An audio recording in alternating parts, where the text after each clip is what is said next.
Hello बच्चों, आपका स्वागत है अपने YouTube चैनल USJ क्लासेस में। आज की नई लेक्चर वीडियो है कक्षा 10th की पार्ट 6 से प्रमेय के रिलेटेड है। ठीक, ऐसे क्वेश्चन बच्चे को हार्ड लगते हैं। क्यों हार्ड लगते हैं? क्योंकि उनको ऐसे क्वेश्चन समझ नहीं आते। हाँ, जैसे उनको ये क्वेश्चन समझ आती है ना, तो वो अच्छे से डेफिनेट करते हैं। और ये चैप्टर थोड़ा बोरिंग है, प्रमेय बोरिंग होती है, लेकिन आप इसको जब समझोगे ना तो आपको अच्छा लगेगा, करने में भी बहुत मजा आएगा। चलो इस क्वेश्चन को समझते हैं। इसमें दिया पाइथागोरस विलोम को लिख कर सिद्ध कीजिए। ठीक है, पाइथागोरस विलोम को लिख कर सिद्ध कीजिए। ऐसे क्वेश्चन एग्जाम में पहला तो आपको ये पाइथागोरस विलोम को लिख कर सिद्ध कीजिए ऐसा दे देगा। ठीक, तो ऐसा अगर क्वेश्चन दे तो पहले आप ये स्ट्रक्चर को लिख लेने का। ठीक, यदि किसी त्रिभुज की एक भुजा का वर्ग यानी कि कर्ण का वर्ग अन्य दो भुजाओं के वर्गों के योग होते हैं तो उसकी पहली भुजा समकोण हो। ऐसा आपको लिखना है। कब लिखना है? जब एग्जाम में पूछा गया हो कि पाइथागोरस विलोम को लिख कर सिद्ध कीजिए, तो हम ऐसा करेंगे, पहले इसको लिखेंगे फिर सिद्ध करेंगे। अगर सिर्फ ये दे दिया हो, यदि किसी त्रिभुज के एक भुजा का वर्ग अन्य दो भुजा के वर्गों के योग के होते हैं, योग के बराबर होते हैं, तो उसकी पहली भुजा समकोण हो। सिर्फ ये दे दिया हो तो इसको लिखने की कोई जरूरत नहीं है। ये दे दिया तो सीधा सॉल्व करना है। इन दोनों क्वेश्चन एक ही तरह से सॉल्व होते हैं। ठीक है ना? तो चलिए पहले इस क्वेश्चन को हम समझते कि ये कहा क्या रहा है मुझसे, क्या मांग रहा है ये। पहले हम वो समझते हैं, फिर इसको हम सॉल्व करेंगे। ठीक है ना? अभी बस हम आपको समझा रहे हैं।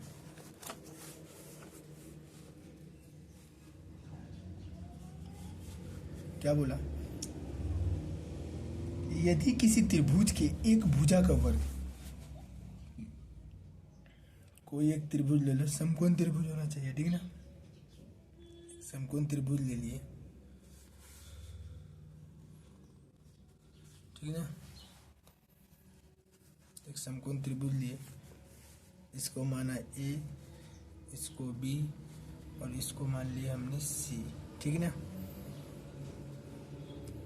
एक भुजा का वर्ग, देखो इसने बोल दिया है, क्या बोला है? एक भुजा का वर्ग अन्य दो भुजा के वर्गों के योग होते हैं। एक भुजा इसका जो कर्ण है, ठीक है ना, इसी का स्क्वायर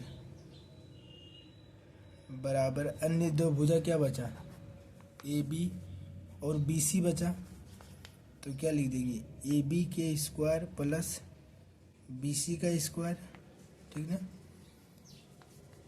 वर्गों के योग के बराबर होते, ये इसने बोला है। हाँ, ये तो हम भी जानते हैं। तो उसकी क्या बोला? तो उसकी पहली भुजा समकोण हो, तो उसकी पहली भुजा ये जो है ये समकोण हो, ऐसा उसने पूछ रखा है कि एंगल बी बराबर 90 हो। यही हमको सिद्ध करना है। एंगल बी उसने पूछा है, ये 90 होगा, गारंटी क्या है? ये तो हम जानते हैं कि हाँ, जो ये समकोण ये तो 90 डिग्री है, लेकिन कैसे? स्ट्रेट लाइन है, हम भी जान रहे हैं 90 डिग्री समकोण है, तो 90 डिग्री है ही, लेकिन कैसे ये 90 डिग्री कोण बी कैसे 90 डिग्री हम दिखाएंगे?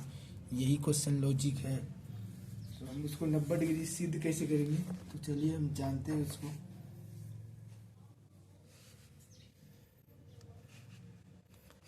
आप जब भी संरचना बनाओ तो आप पेंसिल का मदद अवश्य लो। ठीक है ना? तो चलिए हम एक कोण बनाते हैं, समकोण का कोण बना लेते हैं। ए बी सी मान लेते हैं। ठीक है ना?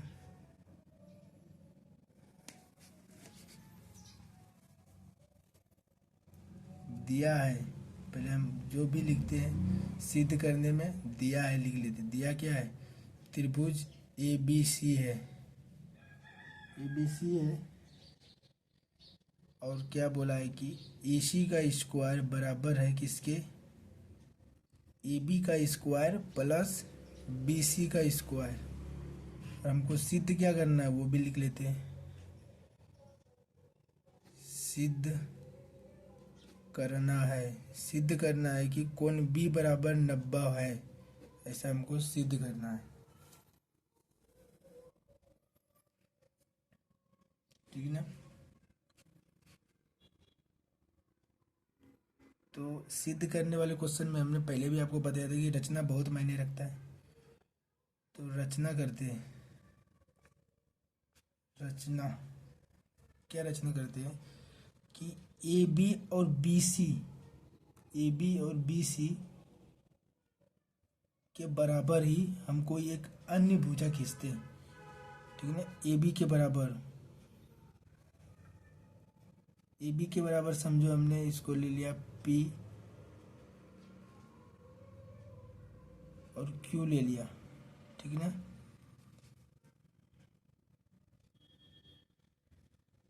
अब बी सी के बराबर हमने क्यू और आर को मान लिया। ठीक, और ये दोनों को मिला दिया। इसी के समान हमने एक और समकोण त्रिभुज की रचना कर लिया। ठीक है ना। कोण क्यू हो गया 90 डिग्री। हम रचना में बोलते हैं, क्या बोलेंगे कि ए बी के बराबर पी क्यू खींचा और बी सी के बराबर क्यू आर एक भुजा खींचा। ठीक है ना। जिसमें कोण क्यू क्या है 90 डिग्री है। ठीक है। इसमें 90 डिग्री नहीं है, इसमें 90 डिग्री हमको सिद्ध करना। इसमें हमने मान लिया है कि ये 90 डिग्री है। ठीक है ना। तो हम रचना से लिख सकते हैं। तो रचना से क्या लिख सकते हैं कि पी आर का स्क्वायर बराबर क्या, पी क्यू का स्क्वायर प्लस क्यू आर का स्क्वायर। हम ये तो लिख सकते हैं ना, क्योंकि ये समकोण त्रिभुज है, पाइथागोरस प्रमेय का है। समकोण त्रिभुज से तो हम ये लिख ही सकते हैं। ठीक है ना। तो हमने वो लिख दिया। ठीक, तो अब देखो पहला क्या दिया था, ए सी का स्क्वायर बराबर ए बी का स्क्वायर प्लस बी सी का स्क्वायर, ये दिया था ना। तो हम ऐसा लिख सकते हैं इन दोनों इक्वेशन से कि पी आर का स्क्वायर बराबर हो ए सी का स्क्वायर। ये और ये कट गया तो पी आर बराबर हो गया ए सी, पी और ए सी बराबर हो गया। अब लॉजिक लगाओ, क्या लॉजिक है देखो अब अच्छे समझने का। ए बी बराबर है पी क्यू और बी सी बराबर है क्यू आर और ए सी बराबर है पी आर। यानी कि सभी जो भुजा है, सब भुजा आपस में क्या है, बराबर है। ठीक है ना। तो लिख देने का, तो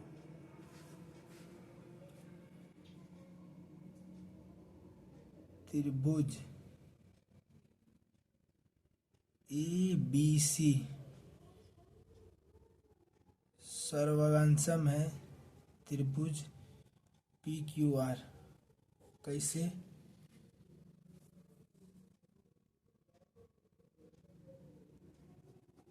इसकी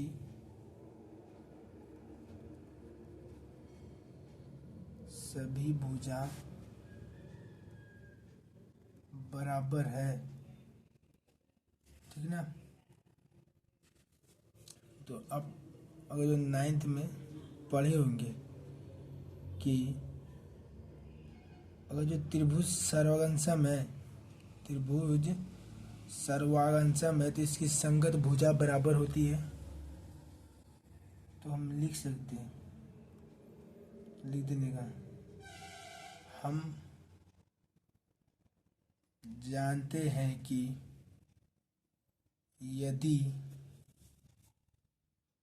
त्रिभुज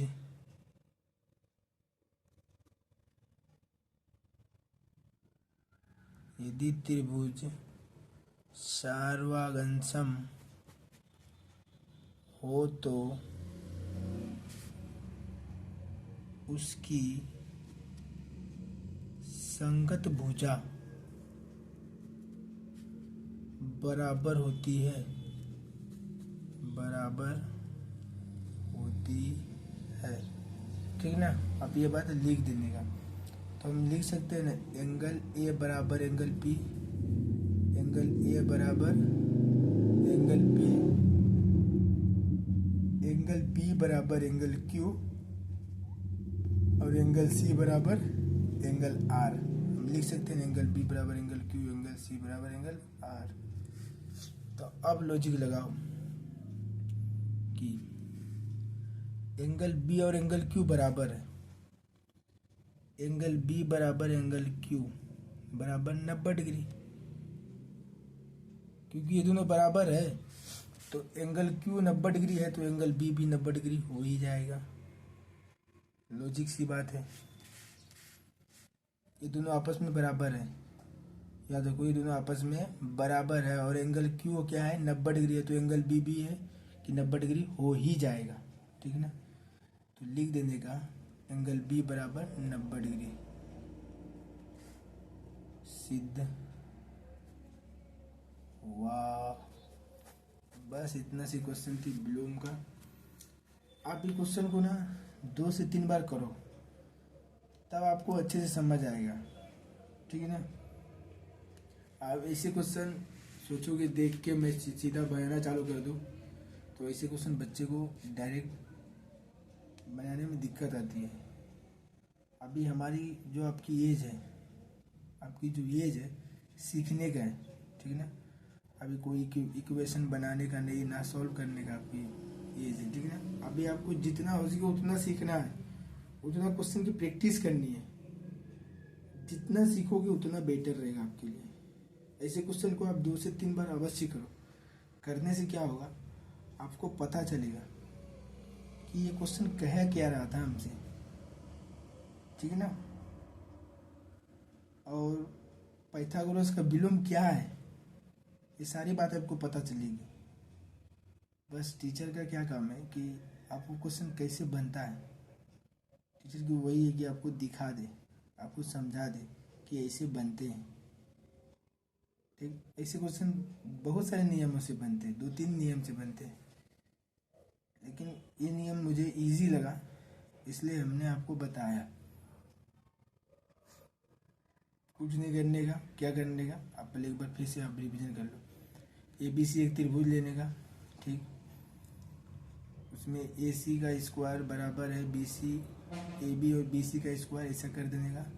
फिर सिद्ध क्या करना है कि कोण B 90 डिग्री है, ठीक। रचना कर लेने का AB बराबर AB और BC के बराबर एक भुजा बनाने का, ठीक। और उसमें क्या सिद्ध करने का है कि PR और AC बराबर है, ऐसा हमको दिखाने का है। तो PR का स्क्वायर और AC का स्क्वायर को उठा के हम PR और AC के बराबर हम दिखा दिया, ठीक ना। तो आप इसको दिखाने से क्या हुआ, PR और AC को दिखाने से क्या हो गया कि ABPQBCQR AC PR सब क्या हो गया, आपस में बराबर हो गए। तो आपस में जैसे सब भुजा बराबर हो गई तो वो सर्वांगसम हो जाती है, वो त्रिभुज सर्वांगसम हो ही जाती है, ठीक ना। अब वो त्रिभुज जैसे सर्वांगसम हुआ तो हम जानते हैं कि यदि त्रिभुज सर्वांगसम हो तो उसकी संगत भुजा बराबर होती है, उसकी संगत भुजा बराबर होती है। तो एंगल A बराबर एंगल P, एंगल B बराबर एंगल Q और एंगल C बराबर एंगल R। तो एंगल B बराबर एंगल Q, तो एंगल Q 90 डिग्री था, तो ऑटोमेटिक बात है कि 90 कोण B भी 90 डिग्री हो ही जाएगा, ठीक है ना। तो कोण B 90 डिग्री हुआ तो हमारा सिद्ध हो गया पाइथागोरस प्रमेय का विलोम, ठीक है ना। पाइथागोरस प्रमेय का विलोम कहता है कि कोई एक एंगल हमें 90 डिग्री दिखाओ, तो हमने दिखा दिया एंगल B 90 डिग्री, पहली भुजा 90 डिग्री दिखाओ, ठीक है ना। तो हमने दिखा दिया, हमारी बातें सिद्ध हो गई। ऐसे क्वेश्चन, ठीक है। आप इसको 2 से 3 बार करोगे ना आपको डेफिनेट समझ आएगा। वैसे बाकी आपकी मर्जी, आप करो या ना करो, लेकिन मैं तो बोलूँगा आप अवश्य करो, ठीक है ना। ऐसे क्वेश्चन 4 मार्क्स के पूछे जाते हैं, इम्पोर्टेंट है एग्जाम के लिए, ठीक है ना। 4 मार्क्स के होते हैं। अब बाकी आपकी मर्जी, आप 4 मार्क्स पाना चाहते हो या नहीं, ठीक है, फिर मिलते हैं नई लेक्चर में नई टॉपिक के साथ। तब तक के लिए मैं विदा लेता हूँ। जय हिंद दोस्तों।